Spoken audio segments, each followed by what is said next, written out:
La vieja Sicilia guarda en sus entrañas la leyenda de un tirano, Falaris de Acragante, más conocido por un método de tortura que no deja indiferente a quienes se atreven a escudriñar en su historia.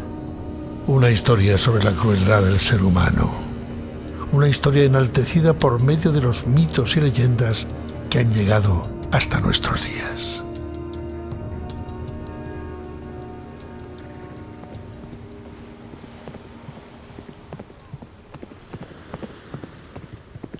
Nos situamos recorriendo una extensa meseta con vistas al mar, próxima a la costa de la antigua Sicilia.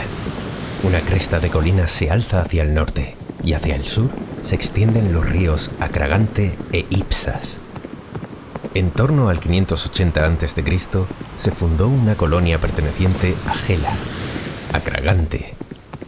Esta creció velozmente y se convirtió en una de las ciudades más ricas de la Grecia antigua. Ya en el 570 a.C. pasó a manos de Falaris, que la convertiría en la ciudad más poderosa de toda la zona, abarcando gran parte de la isla bajo su mando. Sin entrar en la exposición de acontecimientos cronológicamente más alejados de los hechos que relatan las cartas, comenzaremos por indicar que Dionisio el Viejo no fue quien introdujo por primera vez la tiranía en Siracusa con su ascensión al poder en el año 405. El primer tirano de Sicilia, de quien se tienen noticias ciertas, es Cleandro, quien en 505 se hizo con el poder en Gela, ciudad a la que gobernó durante 7 años, hasta su asesinato. Cartas de Platón.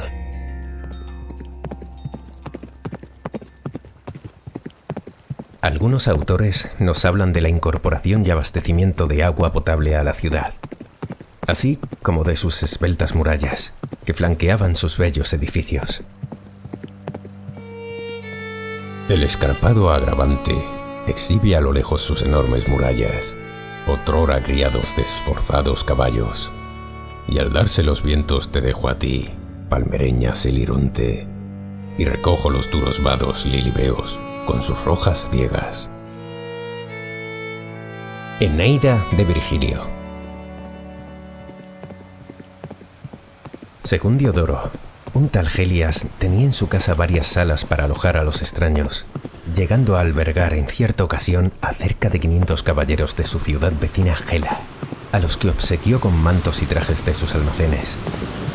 Otro de sus ciudadanos, llamado Antísenes, con motivo de la boda de su hermana, agasajó a los ciudadanos e iluminó toda la ciudad para el cortejo nupcial.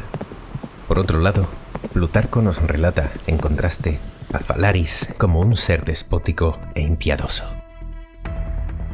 En los libros de su república, dice Plutarco de Falaris el tirano, que jamás condescendió a ruego que hombre bueno le rogase, ni negó cosa que mujer mala le pidiese. Tesoro de las excelencias y utilidades de la medicina y espejo del prudente y sabio médico, de Diego de Aroza.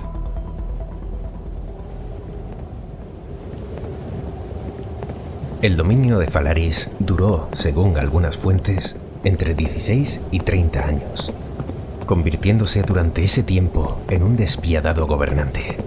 La historia nos cuenta que cierto hombre llamado Perilo regaló un toro de bronce al gobernante. En él se encerraban a los condenados para que murieran quemados lentamente. Falaris recibió con gran júbilo la obra maestra del artista. Aseguró a este su eterno y bien ostensible agradecimiento. Mas, ¿cómo ensayar aquel nuevo prodigio? Casualmente, no había en esa ocasión ni un acusado a quien hacer sufrir, ni persona alguna con cuya muerte pudiera deleitarse el tirano. Su impaciencia, sin embargo, no daba espera. Hizo una señal y al punto sus pajes se apoderaron del escultor y le hicieron entrar en el vientre del toro. Encendióse la hoguera y Falaris se recostó en su lecho para observar tranquilamente los efectos de la experiencia.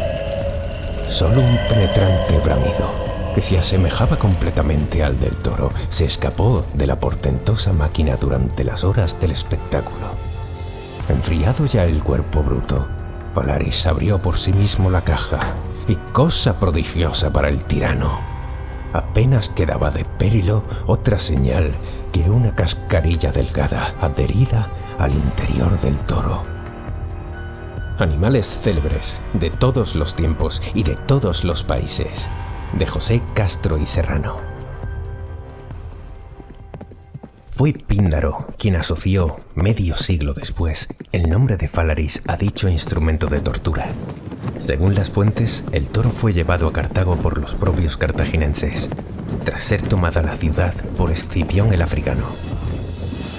Los súbditos del soberano de Agrigento se levantaron en masa contra su verdugo, y después de una gran lucha tan desesperada como heroica, lograron rendir sus guardias y apoderarse a viva fuerza de su persona.